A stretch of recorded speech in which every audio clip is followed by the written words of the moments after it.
All right. Well, hi everyone. Welcome back to session 3 of the Australian Geometric PDE seminar. I guess because we're starting a new session, I should acknowledge the traditional custodians of the land we're meeting on, and pay respects to the elders, past, present, and emerging. Today we have Sam Cuthberston talking about curve shortening flow with an ambient vector field. Take it away, Sam, whenever you're ready. Cool. All right. Hi, everyone. Thanks for letting me talk today, and thanks, Tim and James, for organizing this. So my flow, this is, I'm a second year PhD student, and this is kind of work that I did mostly last year with Glenn and Valentina as my supervisors. And so what we're doing is we're doing curve shortening flow, and then so the normal speed is like a affine function of curvature. So these sigma 1s and sigma 2s, they're positive constants. And then the main thing we're doing is adding this vector field here. And so the goal of my research is to figure out kind of how is the behavior similar and different to curve shortening flow. And so that's what I'll be talking about today. So first I'll talk about some elementary results that I found. And then I'll go into talk about the proof of a Gage-Hamilton type theorem, and just briefly outline the proofs for those. So first off, for circles, if our vector field is like this one here, so it's like a sum of a scaling plus a rotation plus a constant, then if you have a circle centered anywhere in the plane, we can solve our equation for this. And this is when we take our sigma 2 equal to 0, by the way. And so the radius function is like a square root of an exponential. We can work that out. And the circles, they move along the integral curves of V of the vector field, which is cool. The circle remains the solution. And so probably the most interesting thing is that if the alpha here is positive, then we kind of have bifurcating behavior for the radius. So if the initial radius R0 here, if it's like the square root of this quantity sigma 1 over alpha, then the circle won't shrink or it won't expand, but it'll just move along the vector field, the integral curve of the vector field. And if the initial radius is large enough, then the circle will expand, and it'll expand forever. And if the initial radius is small, then it will shrink. So yeah, that's cool. And so the vector fields, the integral curves, you can work out what these are. They're like spirals. And then so here's kind of a plot of what's happening. So this blue circle here is an initial circle that has a small enough radius, and so it shrinks, and it also moves along the vector field. And so the beta term, it's the rotation, and then so the circle kind of rotates as it goes along, but it still remains a circle. And then so this is a case of an expanding circle. So the initial radius is large, and then so this will just expand and keep on expanding, and also moving along the integral curves forever. So that's kind of interesting. And then so the other thing we proved is a loss of weak convexity, which is unlike curve shortening flow. So if the vector field satisfies this condition, so this is like the inner product of the second derivative of V in some direction of a unit vector. And so this R here is like a rotation anti-clockwise by pi on 2. That's the kind of notation that I'm using today. And so if we have this condition, then you can construct the weakly convex curve, and it becomes non-convex immedially. So yeah, I'll talk about the proof of that. And so the idea is based off Giga and Ito's proof for they showed loss of convexity for the curved diffusion flow. And so what we do is we'll consider a graph over the x-axis, and then we'll kind of generalize. So if we take a graph that has up to the third derivatives equal to 0 at the origin, so if you make it like, for example, epsilon x to the 4, and so we're going to choose the epsilon sufficiently small. And so the graphical equation for this flow is this one here. So this term here is like what it is for normal curve shortening flow. And then we've got a couple of extra terms. And then so that, and then so we'll define h, which is this last term here. And it's in terms of the coordinate functions of v, like f of xy and g of xy. And then so we take this equation here. So the idea is we're going to study uxx, the second derivative. And so if we take this equation here and differentiate it in x twice, then we end up with uxxt is like the first term here, but with the ux, the fourth derivative. And then we've got a bunch of lower order terms that we don't really care about. And then the second derivative of h in x. And so if we assume that at the origin this is negative, then we can choose epsilon small enough so that this, so uxxt at 0, 0 is negative as well. And then so, which is good. And then what we do is if we take the equation we had before, or we can, and then, so this one here, and differentiate it in time again, and then in x twice, we end up with uxx, an equation for uxxt. And so we can assume that at the origin, it's bounded by some k. And then so for short time, uxxt at t is bounded by 2k. And then so what we do here is we apply the fundamental theorem of calculus twice. And so you can write the second derivative of u at a short time t, like this. And so based off our graph that we chose, this is 0, and this is less than our constant c. And this is bounded by k, so we end up with uxx is less than this. And then so you can see that it becomes negative at time 0, which is great because that means the graph has kind of like lost weak convexity. And then so the idea is to take this proof and these types of graphs as a sort of stencil, and then we're just going to apply it to the case where it's written over a graph over some arbitrary like tangent vector. And so that's what I've done here. So we take a point and over an arbitrary tangent direction. And then so if all the third derivatives are 0, you can take like our gamma of p to be like the point plus p in the direction v, small v, and then plus the graph function u times like the rotation of it. And then so the pth derivative is like this, and the normal, it becomes this equation. And then so if we set h of p to the inner product we had before, and if we differentiate twice, we end up with all these terms. But because of the type of graph function we chose, at the point r, all these, most of the, pretty much all these terms cancel out, except for the last term here, the d2v with the rv. And then so we end up with our condition. So that's where the condition came from. But this is a good point to ask for questions if anyone has them, because after this I'll get into the Gage-Hamilton type theorem. So does anyone have any questions on that in particular? Yeah, Samuel, can you deduce from this also that there are examples where you lose strong convexity? Yeah, so I showed this to Glenn Valentina earlier in the week, and we said, yeah, we probably can. The proof is not too difficult.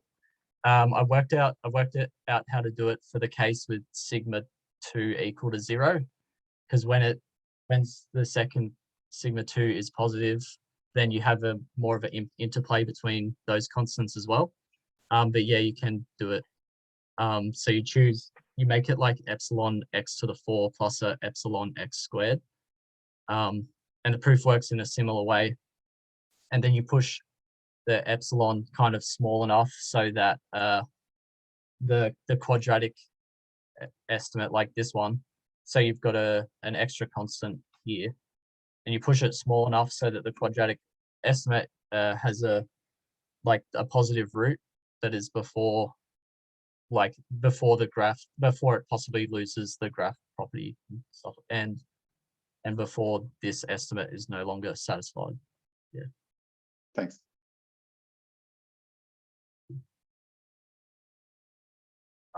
Cool. Any other questions? I'll see the chat. Okay. Cool. I will move on if that's okay. So then said about proving this Gage-Hamilton type theorem. So that is where where we have a curve that is convex, and then it shrinks to a point. And then so what we need is all the derivatives of v to be bounded in L infinity. And then so if our vector field v satisfies this bound as well, and so this L here is the length of the initial curve, L0. And then we also need the initial curvature, infimum of curvature, to satisfy this estimate. So it needs to be sufficiently strongly convex, if that makes sense. So it needs to be very kind of small and tightly wound. Then we can prove a Gage and Hamilton type theorem. And then so this I'll I'll talk about kind of the ideas used, and then and talk about how to prove this. And then so the curve will shrink to a single point, and then we can do a rescaling so that it converges to like a circle. So I'll first show you where these where 3 and 4, these estimates come from. So the length evolution in time is like this. So if you have normal curve shortening flow, it's just this integral here, but because of our extra terms, we end up with this negative, the integral of k with v times the normal. And then so if you use the Cauchy inequality or the Peter-Paul inequality, we can use that on this term, and then you can choose the epsilon to get rid of the integral of k squared.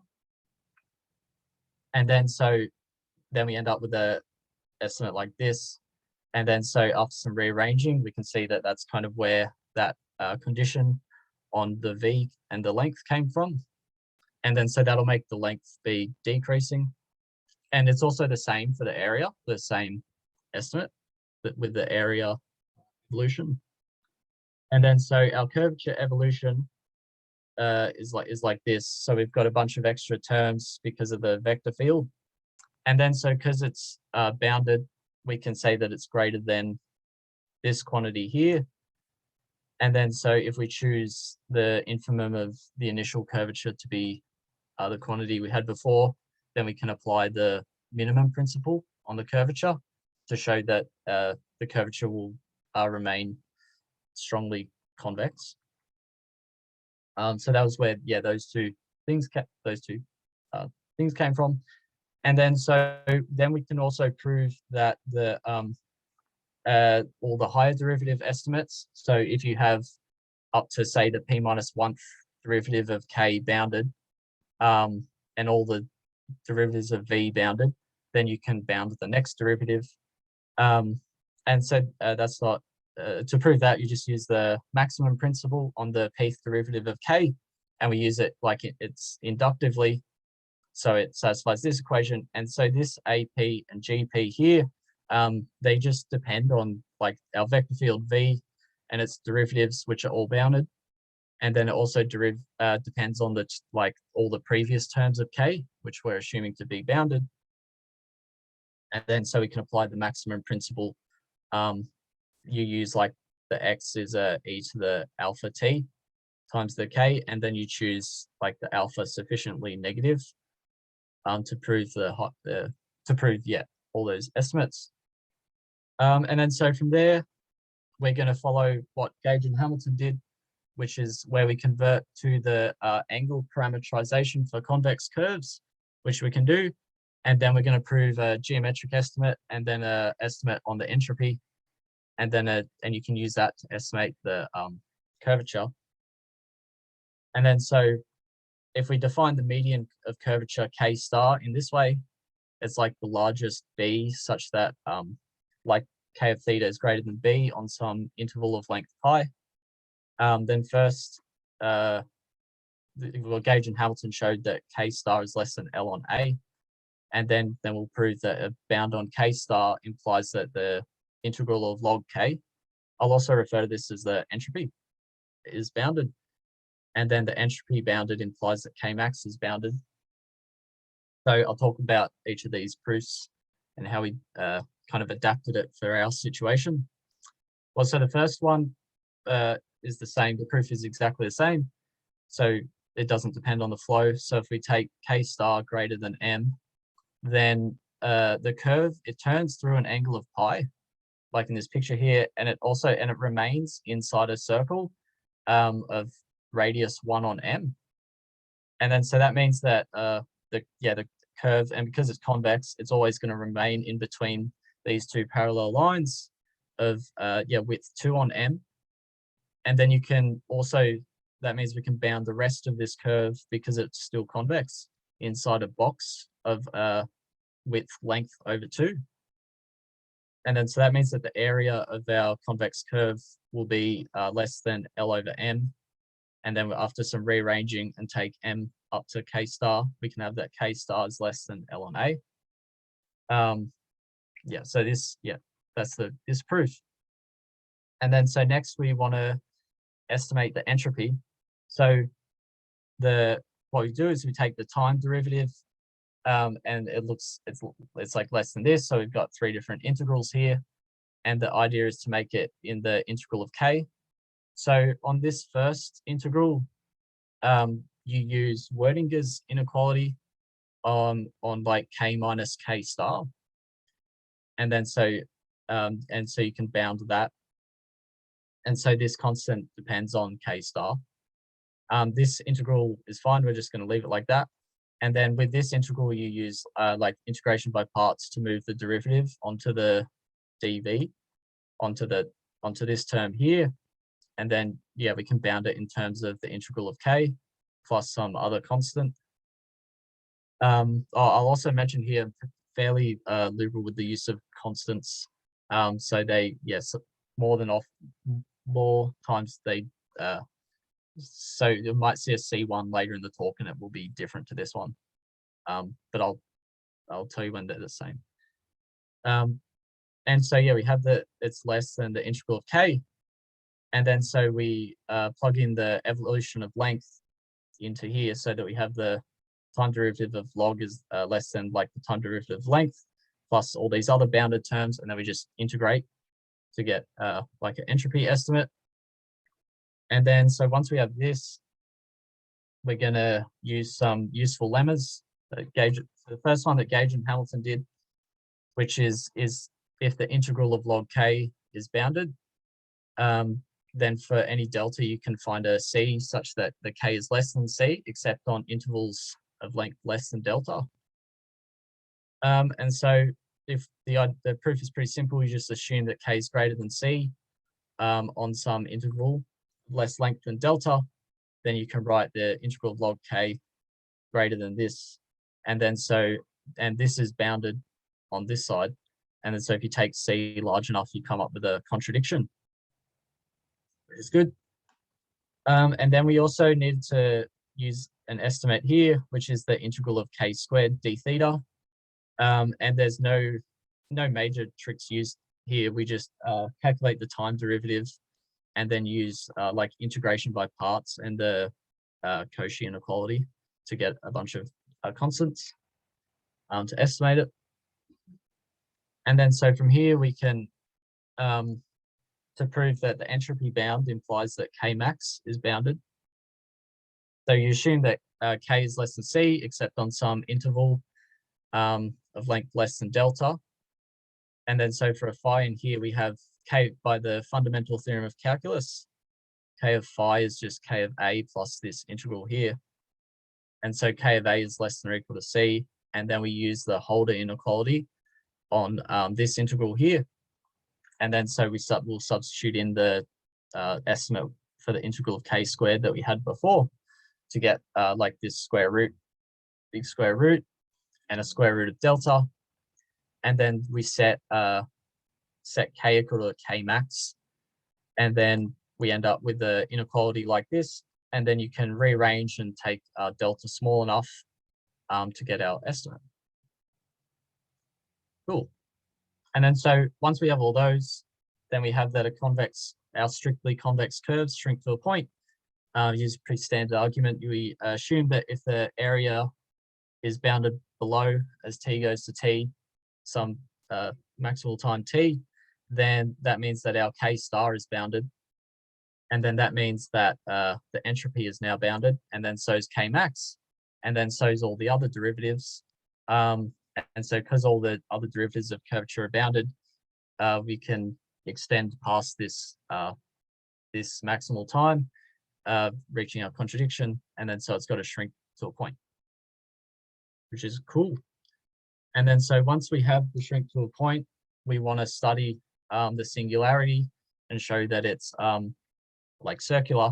But before we do that, we're just going to prove a few estimates on the speed. So if we define our normal speed still in the angle of theta like this, so it's just sigma on k plus sigma 2 plus v with n, then its evolution is like this equation here. And then, so what we can do is we set m squared to be a constant based on f squared plus f theta squared at time 0, and the maximum of that, and our bound on v. And then so we want to prove that if f squared plus f theta squared at some later time is greater than m squared, then our f theta theta plus f plus this 1 minus exponential times f squared is greater than 0. And then so we can use this to show that the time derivative is greater than a constant that depends on time, and it depends on it in this way. And so the idea is to use a Sturmian theory argument. So we're gonna construct the function g, and the idea is to study its roots. And so we're gonna let theta naught and t naught be some arbitrary time, and we construct this function g in this way.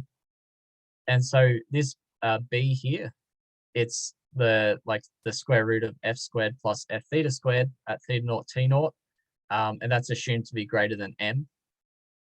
And this xi here is chosen so that f of theta naught and t naught is like b cos xi, and that f theta of theta naught t naught is like minus b sine xi. And so g is chosen this way because so theta naught t naught is a double root. You can calculate that and show that it is. And so for this third term in the second row here, at time 0, it's 0, it disappears. And then we use this this part on the right hand side, the sine plus 1, to make it have a double root as well. And then this minus b cos squared, this is going to become minus f squared when you plug in theta naught. So that's kind of why it's chosen like that. And then so we'll prove that theta naught is the only double root. I think it's supposed to be at time t naught. And then so we'll use Sturmian theory to show that theta naught t naught is the only double root. So our function, I'll just say our function is also 2 pi periodic. And then so we just need to consider an interval, and we'll do this one. So theta naught minus xi minus and then plus pi.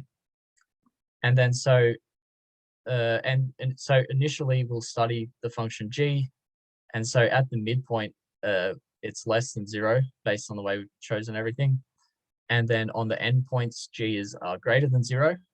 So that means it has to have at least 1 root on each half of the interval. And then so if theta1 is a root in the kind of right half of the integral, of the interval, and if it's a root for the function, then you can show that g theta at this point is increasing, which is good.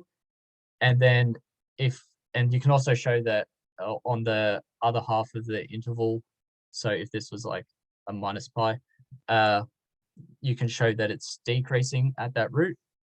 And then so that means that initially there's only two roots because if where there is a root, g is increasing there. And so on this entire interval, initially there's only two roots. And then so by Sturmian theory, as I've said, which is like, it relates to how the number of roots of a function evolving by parabolic equation, how they, in our case, they actually don't increase over time, means that there has to be at most two roots on this interval. And then so that, and because our root is a double root, then our g theta theta, which equates to f theta theta plus f minus f squared times 1 minus e to the minus t naught, that's greater than 0, which is what we kind of set out to prove. And then so if we look back at our evolution for f, we can bound the vector field terms and use the Cauchy inequality again. And so we have epsilons here. And then if we choose epsilon to be 1 minus e to the minus t naught, then we have our estimate, which is good. So yeah, I thought that was a interesting way to prove something using Sturmian theory. So now I'll prove talk about some other estimates. So we've got these three here based on the speed. And then so I'll show you briefly how to prove those. So the first one is based on the supremum of f theta, and we're going to bound it in terms of the integral of f itself. And then so if we assume that f squared plus f theta squared is greater than or equal to m squared for a theta in some interval, then by our previous result, that implies that f theta theta plus f is greater than or equal to 0. And then so if we integrate that, we have like the integral from theta to theta 2. Theta 2 is the endpoint, and it's f theta theta plus f. And then we just use the fundamental theorem of calculus again, and then do some rearranging. And we have that f theta inside this interval is less than f theta of theta 2 plus this integral here. And then, then we take absolute values and use the triangle inequality to come up with our estimate. So that's how that one's proved. And then we'll use this to prove the next one, which is the maximum of f. We can again bound it in terms of the integral of f. And our constant is defined in this way. So you can use the fundamental theorem of calculus on like f minus the average of f. And then so you can write f max of t less than this term here. And then so it depends on the integral of f theta. And then so if we substitute in the estimate that we had before, the supremum of f theta, then we can now have this inequality here. And then so if we choose m1 equal to be this constant, the maximum between 2 pi m and then 2 pi plus 1 on 2 pi, then we can see that we have this estimate for f max, which is cool.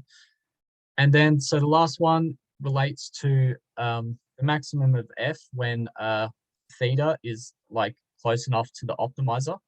So this theta star here is what makes f of theta max. And then so if that's less than or equal to 1 on 4 pi, then we have this estimate here. So again, we use the fundamental theorem of calculus. So you write f max less than f theta plus this integral theta to theta star. And so this theta is inside kind of this interval here. And then so we can write that it's less than or equal to f plus, and then we use and then so this is less than or equal to 1 on 4 pi, and then we substitute in the estimate that we had before, so m plus 2 pi f max, and then we just rearrange the f max to see that we have our estimate. So that's great. We proved a few speed estimates, and so now we're going to do a rescaling. And so we'll use those estimates in the rescaling. So we want to rescale so that the area goes to a fixed value. And then so we've got a new time variable t hat, and that goes to infinity. And so we use the rescaling factors, we use this same one. So it's like the common one used, it's like 1 on the square root of 2t, 2 big T minus 2t. So big T is the final time. And this O is like the point that our curve has shrunk to. And then so you can write the time variable t in terms of t hat like this. So it's t times 1 minus exponential. And then so the basic idea is to prove a curvature bound on the rescaled curvature. And then so we're going to do that through the entropy. But first, we've got to use this nice lemma, which is on the sub-exponential, that the curvature k hat max is sub-exponential when you take this limit. And so to prove that, we'll use some estimates from before. So what we do is we take the derivative of the length in terms of the new time variable t hat, and then so we end up with like a negative 2t times e to the minus 2t hat times the integral of f here. And then so if we integrate this equation from some point a, then we have that this double integral here with e to the minus 2t hat is now less than the initial length over 2t. And then we can take this speed estimate here for f max, and then do some rearranging with this f absolute value of f here, to have this integral from a to infinity of f max e to the minus 2t hat is bounded by this constant here. And so that means that this goes to 0, but along a subsequence, we want to go to full convergence. So we're going to use the first speed estimate that we proved. So what we do is we suppose there exists a time t hat star such that f of f at this time is greater than m plus this t times c. So this c is the constant that we had from the proposition, and it's times e to the minus 2t hat star. And so we can assume this because otherwise our curvature would be bounded, which is what we want to prove in the first place. And then so if we integrate this estimate that we have, that ft is greater than this minus c, we have that this quantity here is monotone increasing for t hats greater than this t hat star. And then so that means we can go to full convergence, so that 0 is like the limit as t hat goes to infinity. And then so here we've got sigma 1 times the non-rescaled curvature, but it's plus some other constants, and then times e to the minus 2t hat. And then so we're going to take one of these e to the minus 2t hats into e to the minus t hats into to make it the rescaled curvature. And then we end up and then with our limit that we wanted. So then we have the limit as t hat goes to infinity, k at max times e to the minus t hat is now 0. And we use the rescaling factor for the curvature, which is cool. And so now we're going to use this lemma that we've this lemma in the entropy. So the rescaled entropy 1 on 2 pi times the integral of log k, it evolves like this with all these bunch of terms, and then so the second and third row here and here, these terms aren't as difficult to deal with, it's more the first row. And then so the idea is to prove that we can define f to be just this first integral here, or like the integral of a u. And then so we show that this is eventually non-positive, and then we'll bound everything else later. So first, yeah, we'll talk about this proof. So yeah, on the f, so what we do is you calculate the time, the rescaled time, or t hat time derivative of f. And so you can, it's a big multiplication, but we just use a bit of like integration by parts and yeah, rearranging to write it so greater than like 1/3 times the integral of u squared plus 2 times the integral of u. And then we have these 2 extra integrals here. And then so if d is, yeah, arbitrary, we're going to choose t hat 0 sufficiently large. So we want to choose it large enough so that this term here is small or less than this d. And then so also so that this integral here is positive. And then so we can choose it so that this is positive by the lemma that we had before, because we've got e to the minus t hat times a k hat here. So then, yeah, so this term is positive and this is small. And then so basically our, and then we're going to come up with the contradiction by assuming that there's a time such that f of t hat 1 is greater than d. And then so our f prime is now greater than, oh, and then we also use like the Holder inequality on here to get the 1/6 pi and then f squared. So we have that's greater than 1/6 pi f squared plus 2f minus d. And then so this term we can drop. And then so we can rearrange this differential inequality. So we have f prime over f squared is greater than, and then we integrate it. And then so then we can do some rearranging to have that f of t is now greater than this fraction here. So we have f of t1 plus, yeah, the denominator, which is like 1 minus f times 1/6 pi t hat minus t1. And then so if we take a sequence of times t hat I, so that t hat I goes to t star, and so t star here is, you can see it's chosen so that this denominator will go to 0. So then this right hand side blows up, but then f of t hat star, t hat star is a finite time, and so f is still bounded then. And then so that's our contradiction. And we assumed that there was a time greater than, there was a time t1 greater than 0 such that f was positive. And then so that's our contradiction, so that f is eventually non-positive, which is great. So now it remains to estimate the rest of the entropy. So for t hat greater than t hat 0, so this was from before, these are the other terms that we have. And then so we just need to write it in terms of the integral of like e to the minus t hat k hat. And then so to do that, it's not too difficult because all the vector fields are bounded. It's just, yeah, this term here, we got k hat theta over k hat. So that's like a derivative of a log.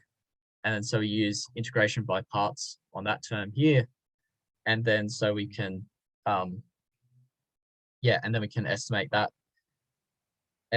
term, and we end up with, yeah, a bunch of constants times this integral plus another constant times the e to the minus t hat. And then we apply the rescaling factor again to the curvature. So we can write e to the minus t hat k hat in terms of the non-rescaled curvature.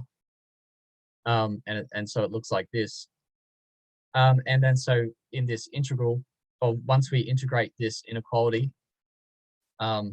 we have an integral from t at 0 to t times the integral 0 to 2 pi. And so this one we've actually estimated before in the proof for the lemma about the limit of e to the minus t hat k hat, because we had the integral of f, and then so it's just missing the v term, but that's bounded.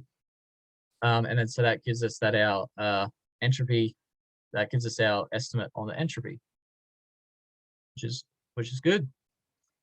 And then so once we have this entropy estimate, we then want to go to the curvature bound. So if we use our last speed estimate, we can rearrange to write k hat of theta in terms of k hat max. And then so this is just the thetas within range of the optimizer, theta star, if you recall. And then so if we integrate, take logs and integrate this, we have that on this set, the integral of log k is now greater than 1 on 4 pi times the log of k max plus some other terms. And then we can integrate on the rest of this set, which isn't too difficult. We just end up with a constant that depends on the length and e and pi. We can bound all that. And then because our entropy is bounded here, then that means the log of k hat max is bounded. And then we end up with our bound on the curvature, which is great. And then so from here, we just want to study, we just want to show that the convergence is circular. So what we do is we just adapt Huysken's monotonicity formula, which is great. So we take adapt it to our situation. And so we take the kernel to be e to the minus like absolute value of gamma squared over 2 sigma 1, and then define this r of t hat as this integral here, the integral of the kernel. And then the calculation of the time derivative, yes, is a straightforward calculation for r. And it just we end up with a few extra terms depending on the based on the sigma 2 and the derivatives and the vector field. And so our q looks like this. And then so if we integrate this equation, we end up with this equation here. And so we have our left-hand side looks like this, and our right-hand side is this integral to some time t at j times the integral of q squared times the kernel. And then so that means that this limit of this integral is bounded. And then so similarly to Huysken, we obtain convergence to solutions of this equation, which is gamma times the normal is sigma 1 times k. So that's pretty much the proof. So I'll just summarize everything we did. So what we had to do was control the length and area. That was where we had our conditions that depended on the vector field and the initial curve itself, and use those to preserve strong convexity. And then we proved convergence to a point. We just followed kind of Gage and Hamilton's proof and adapting it for our situation. And because the vector field was bounded, everything works out pretty nicely. And then we proved some estimates on the normal speed f. Again, adapted it to our situation, used them for what we needed, and just used tricks like the fundamental theorem of calculus and stuff like that. And then we did a rescaling, and so then we wanted to prove a curvature bound via the entropy, and we used that using this nice little proof about the k hat max times the exponential going to 0 in the limit. And then we adapted a monotonicity formula for our situation to show convergence to a circle. Thanks for listening to my talk. That is everything. Hope you enjoyed it. All right. Thanks, Sam. You're welcome. Are there any questions for Sam? Hey Sam, am I right in thinking that this was curve shortening flow when the ambient dimension was 2? Was there something I'm missing here? This is 2-dimensional? Yeah, in the plane. Yeah. Yeah, perhaps this is sort of a weird question, but I know that for vector fields in 2 dimensions, you can't really have any chaotic behavior of the underlying solutions of the ODEs. But you can, of course, there are famous examples of when this starts happening in 3 dimensions. I suppose you don't know if anything funky happens with this flow when your underlying vector field is chaotic. I haven't really ventured into that far. Not for 3 dimensions, not for like high dimensions really. I've considered like mostly kind of nicer vector fields, I guess. So your time varying vector, sorry, your vector fields aren't time varying either? No, in this case, Yeah, cool. I wonder how it would be different if they were. Yeah. Food for thought. Thank you. Thank you. Any further questions? So same in the case sigma 2 is 0, you might expect some variant of Grayson's theorem. Have you thought about what might happen there? Yeah. So if you just forget about the convexity constraint, just see what happens in general for an embedded solution, say. Yeah. That's the next thing we want to do. See if we can get a Grayson's theorem type happening. See what happens. So if your vector field is a gradient vector field, then I think your speed becomes at least proportional to the curvature with respect to a conformal metric. So there should then be some monotone quantity under your flow, I think. Yeah. But I have no idea what happens in more general cases. Yeah. Okay. Or whether, I mean, one question is, can you pick up some of the non-gradient cases by looking at metrics which are not conformal, but just arbitrary other metrics? Okay. You might be able to pick some of these up that way. Yeah. Okay. Well, I mean, one question is, are there any monotone quantities in general? Monotone quantity. Not sure. The closest we tried getting to was our F. I guess if you had the vector field nice enough, then it might be. Yeah. I mean, my guess is that there should be at least a monotone quantity in the case where it's a gradient vector field, but Yeah. Okay. be interesting to experiment with more general things. Yeah. Okay. Yeah. Oh, there's one in the chat. This will probably run my Zoom. Yeah. Oh yeah. Yeah, Glenn. Oh yeah. Awesome. Sorry. Oh, it was a private chat. Okay. Yeah, it was a private that. Glenn No, messaged me something. Yeah, okay, I was confused. Sorry, I was just saying that like with sigma 2 is equal to 0, there's a problem with the hypothesis of the theorem. It's like it makes V 0, so we haven't been able to. Somehow you need sigma 2 to be positive, which is weird. It's a little bit That's weird. for your Grayson theorem, really? Yeah. It's definitely not optimal, but That's a I funny think there was a constraint. way to do it because I it's a remember strange thing. thinking it was weird, and I tried doing something to get an estimate because then you can't use the